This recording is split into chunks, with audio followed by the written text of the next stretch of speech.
let's close things off today, guys, with the grand finale, Avatar: The Way of Water. Hang on, get your 3D glasses ready. I don't think I can do this. I just have to do like these ones. Oh my God, it's like you're coming right at me.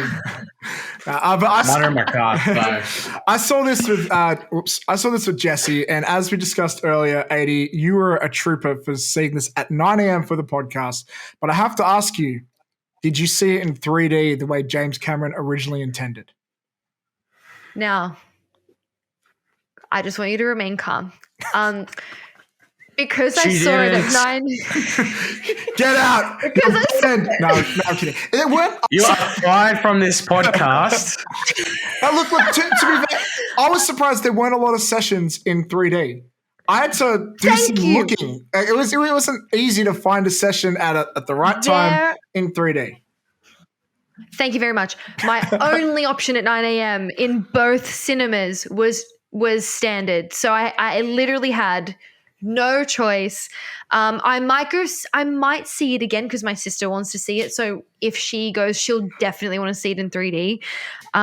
But yeah, not my fault, not my choice. I would have, but is what it is. I will say, talking about the 3D stuff, that was the best part about the film for me. I think they've really improved on the 3D tech or whatever it is. It was beautiful. I kind of wish, I think 3 hours of 3D was a bit much though. Like I was wearing contact lenses as well for it. So it was a bit straining the eyes, but like, I remember within like 10 seconds, I went to Jesse, I said to him, like, I feel like I'm actually there.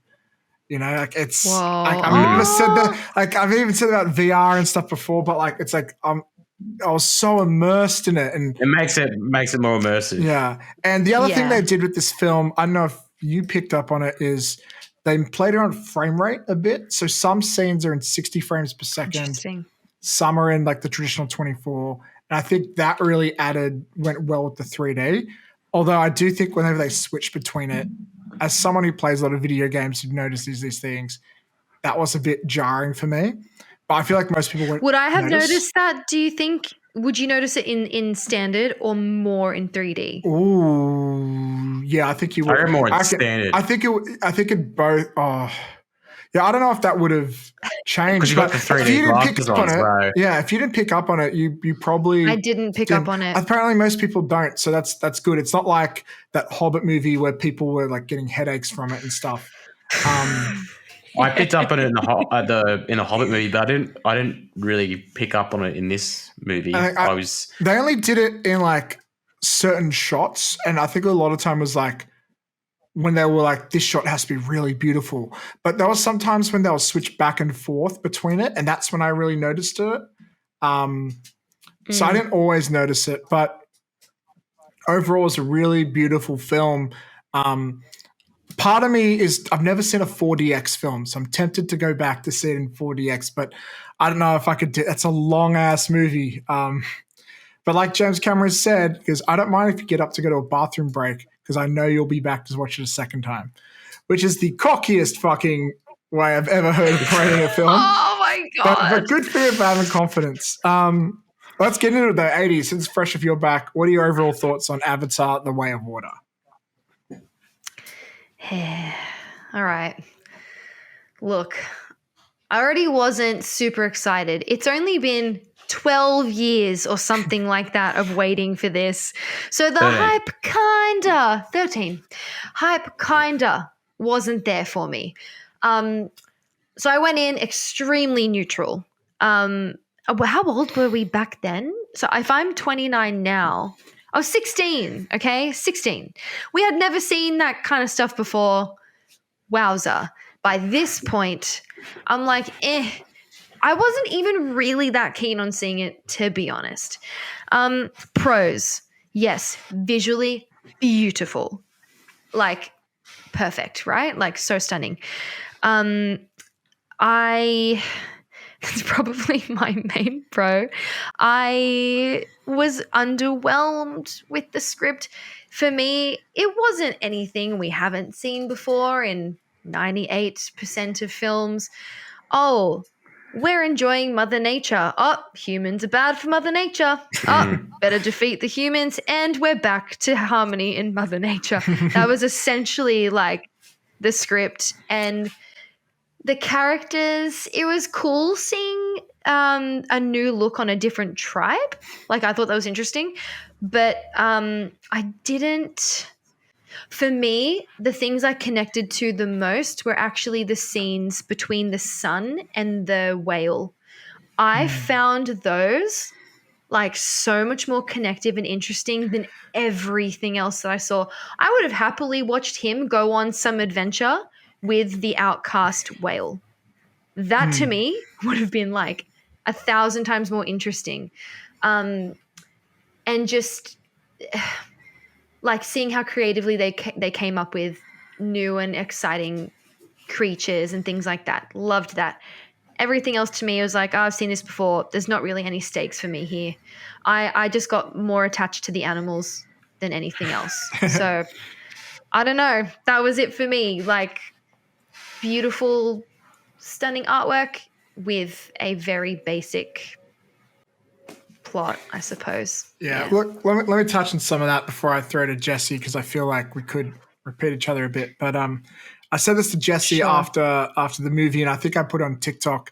I compared this to like The Force Awakens a little bit, where it's like The Force Awakens kind of just retells Star Wars: A New Hope, but with a few changes here and there. And I feel like The Way of Water kind of just tells, it's very similar plot to the first one, just a few tweaks here and there to the plot. So it kind of feels like the same story a second time around. Although this time we get the kids, which adds a nice family element to it. But it kind of feels like we've treaded the same plot points. That being said, James Cameron, probably one of the best directors working today. He does this though. I realized this while watching. He didn't direct it, but he produced it. Alita: Battle Angel. I remember thinking, wow, it's a really cool world, very creative, but the plot is just very by the numbers, beat. It's just really well executed. It's just, he just does the usual, traditional, typical story, but he just executes it really well. And that's what this movie does as well. Yeah. So his movies, the plot, I feel like will never blow us away. So his only laurels he has to rest on will be the visuals. Thankfully, this film has incredible visuals, some of the best CGI of all time. I think this will win Oscars for visual effects, probably nothing else. Yeah. I have a few other comments, but like in terms of story, that's I agree with you. It's the world building is interesting, but the story itself is very it's very template. It's very generic, I would say. Jesse, what are your overall thoughts on The Way of Water? So I'm just going to preface this by saying when we did that TikTok clip, I was probably praising it a bit too much because my brain was still absorbing, what happened. And when we do those initial reviews of those TikToks, you think, "Oh, that was cool. That was amazing." It doesn't when you're everything right hasn't theater, been properly taken in. Yeah. So, and it's just kind of like word vomit when you're talking about it. I thought it was solid.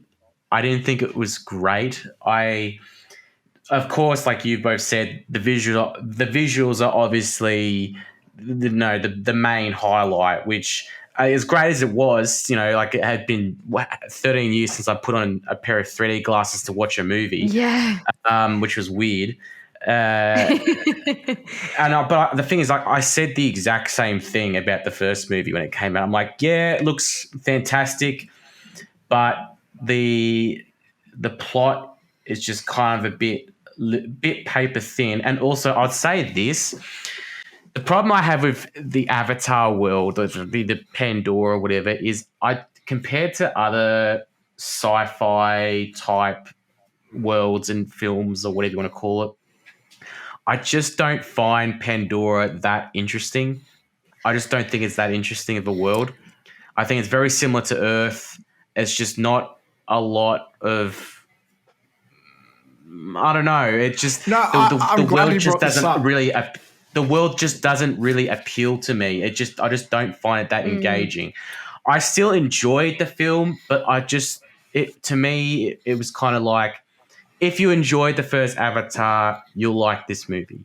If you didn't, you'd probably be just lukewarm on it, which I was. I was lukewarm on the first one, and I was lukewarm on this one. I'm like, yeah, it was good. Good way to spend a few hours, which, by the way, I gotta say, Matt, that last hour watching that movie, I was busting to go to the toilet. And I'm one of those people that there's water everywhere. pretty much. And I was like, the floodgates were about to burst open, and I said to Matt, I was like, because I hate missing any part of the movie. I need to sit there and watch the entire thing. I hate. Yeah. Unless my life's on the line, I hate having to go somewhere and miss part of the movie. So I just was like, hurry up, fish! Like when they're in like the ship at the very end and they're trying to escape, I'm like, just fucking swim out of some shit. I gotta go to the toilet. Like, wrap this up. Like, fucking, lovey-dovey, you're all back together as a family. Okay, cool. I waited outside the bathroom, and you were there for several hours. You just had to. You had a lot to let go out of there. The problem I had was I drank 2 cans of Pepsi Max, one for dinner, and I had some water as well. And I drank another. And then I drank another can of Pepsi Max in the theater, and I'm like, I did not think this out. I got another 3 hours ahead of me here. This is just imminent danger. And so I thought the movie, just while I'm at it, I thought it was too long. It was too long. I get it. James Cameron loves what he can do with a camera. I understand it, James. I get it. I understand it. But it needed a shaving of at least, I'd say, 20 minutes. There was portions of that they could have taken out. And I kind of felt like the plot was the kids would fuck up and something would happen. And then the parents like, oh, why would you do that? Don't do that. Then something new would happen to the kids. The kids would mess up or get themselves in a hairy situation. Then the parents would go, oh, why would you do that? Why you got to save you now? And it just felt like a repeated cycle of that throughout the majority of the film. Again, I know I'm putting on a lot of criticism. I still thought it was solid, just not great. Yeah. So look, you brought up 2 things I'd like to touch on. The first one, the world of Pandora.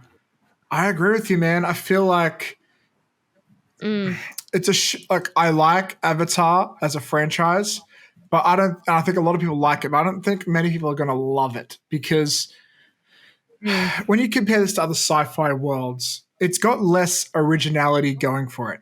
Everything feels very similar to Earth. In this one, he meets a whale, which looks like a normal whale, except its mouth's a little shaped different. In this one, like they've always acted like tribesmen, but like it's even more so in this one where they meet these new water people, and they pretty much do Samoan like battle cries the whole time.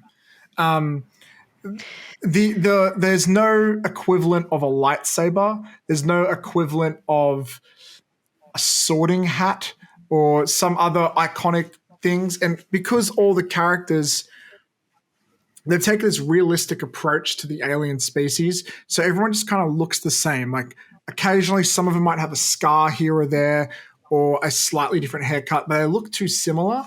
Like they're indistinguishable. If you turn off the light and you just saw the silhouettes, you wouldn't know who's who. Like it took, if it wasn't a 3-hour movie, the only reason I know who's who is because I had sat with them for 3 hours, But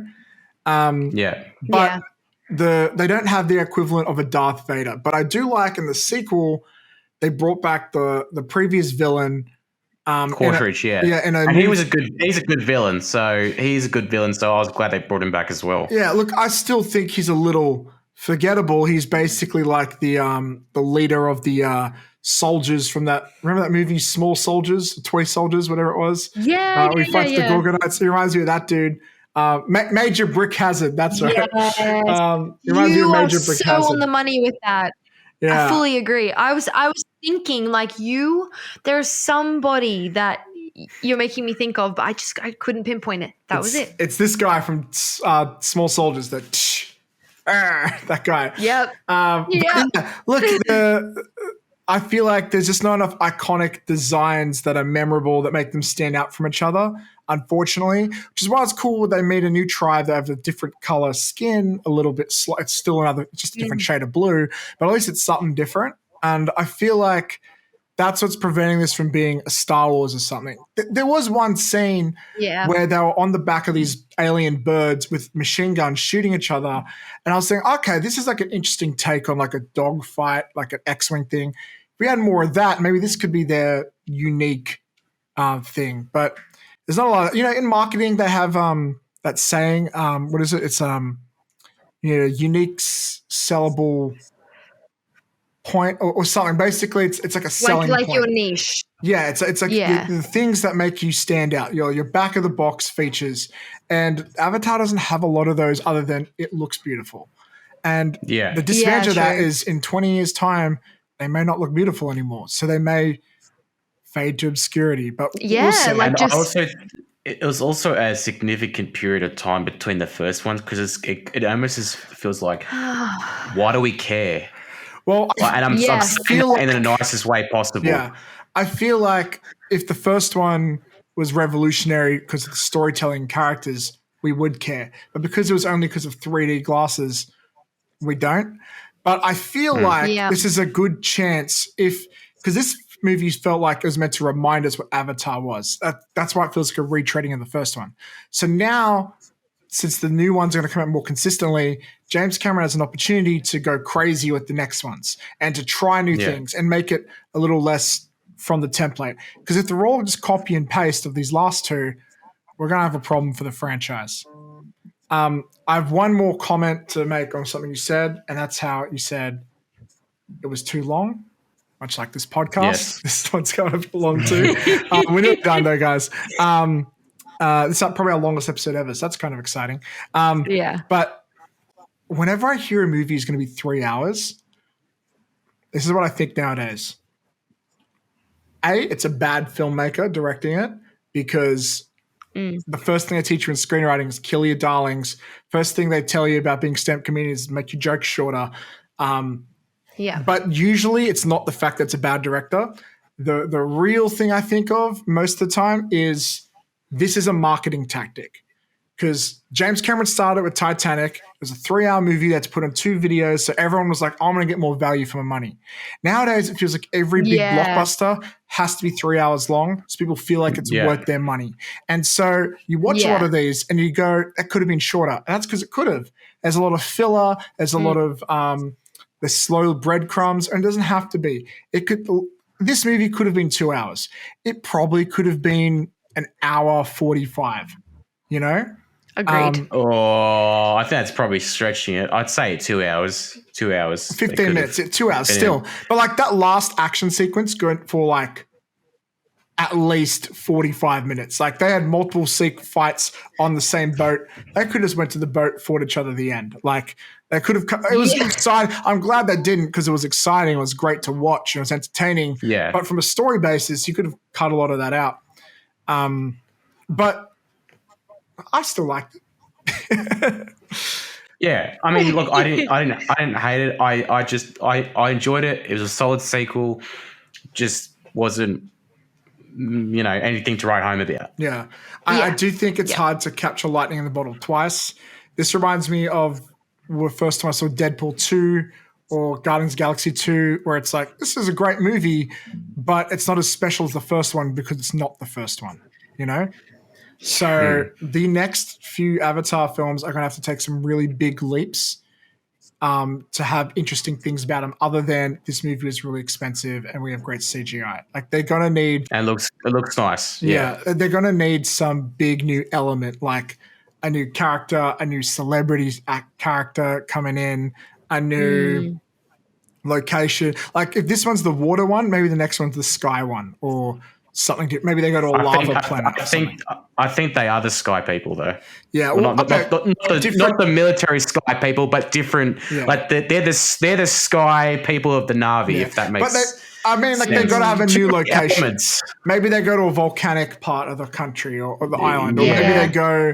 But I feel like they're not because you know how Christopher Nolan loves time, James Nolan loves water. He's obsessed with water. This is not the first movie he made where he's trying to invent a new underwater camera. So I feel like now at the end of this movie where he's like, oh, we're water people now, I'm worried the next 3 Avatar movies are all going to be underwater like this. So if it's just more swimming with whales and alien dolphins, then fucking I'm out, dude. Like I can't. Yeah. I saw 3 hours of this. I don't need another 9 hours of it. So I saw 3 hours of water, and it was too much for me. I feel like